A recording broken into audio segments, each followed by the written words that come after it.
तर तुम्ही कधी या पद्धतीने बनवलेली शाही मँगो रोल मिठाई खाल्लेली आहे का? नसेल खाल्ली तर नक्की ट्राय करा. खाल्ली असेल तर कमेंटमध्ये नक्की सांगा. तर चला बनवूया आपण मग शाही मँगो रोल मिठाई. त्यासाठी मी इथे एक पिकलेला आंबा घेतलेला आहे. त्याचा छान गर काढून घ्यायचा आहे आणि मिक्सरच्या भांड्यातून त्याचं पेस्ट करायचं आहे. त्याच्यामध्ये आपल्याला साखर किंवा दूध वगैरे काहीही वापर नाही करायचा आहे. तसंच त्याचं पेस्ट करून घ्यायचं आहे.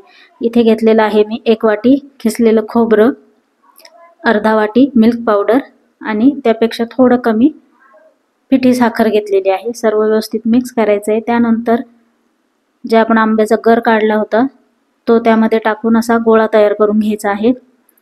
आता इथे मी घेतलेला आहे ब्रेड. माझ्याकडे उरलेली होती एवढी ब्रेड. तर ही थोडीशी कडक झाली होती. जर आपण याचे रोल तयार करायला गेलं तर ते चुरा होतात, तुटतात मध्येच. तर त्यासाठी ही जी ट्रिक आहे ती खूपच मस्त आहे. तर ही ट्रिक तुम्ही नक्की वापरा. काहीही तुम्हाला जर ब्रेडचं बनवायचं असेल तर खूपच सॉफ्ट आणि छान होतात ब्रेड. थोडंसं पातेल्यात पाणी घ्यायचं आहे, वरतून चाळणी ठेवायची आहे आणि त्यामध्ये हे ब्रेड टाकून घ्यायचे, वरतून थोडं झाकण ठेवायचं 2 मिनटं आणि खूपच मऊ असे हे ब्रेड तयार होतात. तर इथे मी आता त्याचे साईडचे जे काठ आहेत ते व्यवस्थित काढून घेतलेले आहे. त्याचं काय करायचं आहे ते मी तुम्हाला नंतर सांगतेच. ते अजिबात वाया जाणार नाही. आणि इथे जे ब्रेड आहे त्याला असं लाटण्याने लाटून घ्यायचं आहे, जेणेकरून आपला जो रोल आहे तो छान तयार होतो. आणि ह्या पद्धतीने जर लाटून घेतलं तर ब्रेड जे आहे ते फार जास्त तेल पित नाही.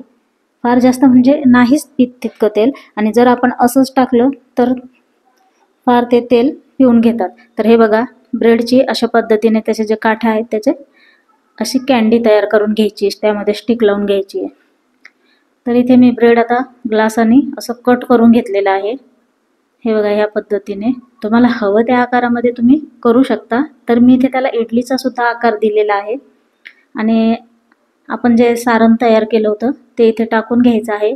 वरतून दुसरा ब्रेड ठेवून त्याला असं व्यवस्थित चिटकवून घ्यायचं आहे. थोडासा पाण्याचा हात लावायचा त्याला, म्हणजे ब्रेड छान चिटकून येतात आणि ते अजिबात निघणार नाही. पाण्यामध्ये सुटणार, सॉरी आपलं तेलामध्ये सुटणार सुद्धा नाही.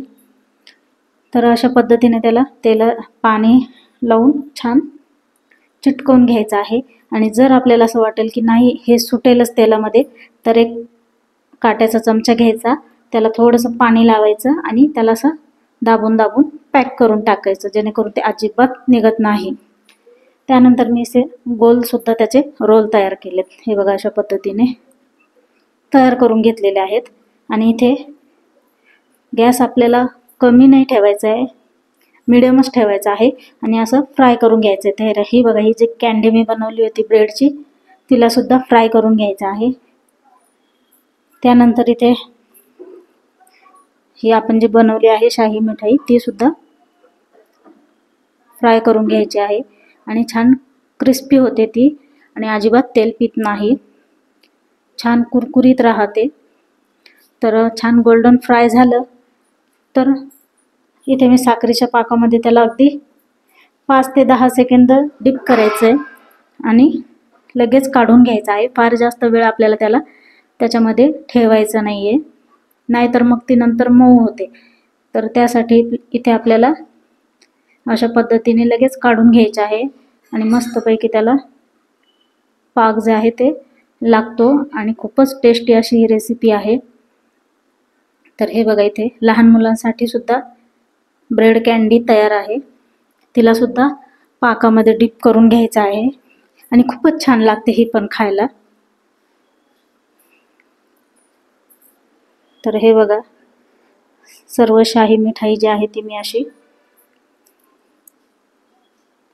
पाकामध्ये डिप करून घेतलेली आहे आणि छान कुरकुरीतच राहते ती, फार सॉफ्ट होत नाही आणि 5 ते 6 दिवस ती आरामात टिकते. मी तुम्हाला इथे कट करून सुद्धा दाखवते.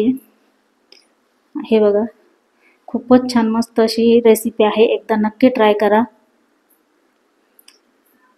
आणि रेसिपी आवडली असेल तर लाईक शेअर करा. चॅनलला नवीन असाल तर सबस्क्राईब करा. आणि जर अगोदरच चॅनलला सबस्क्राईब केलं असेल त्याबद्दल सर्वांचे धन्यवाद.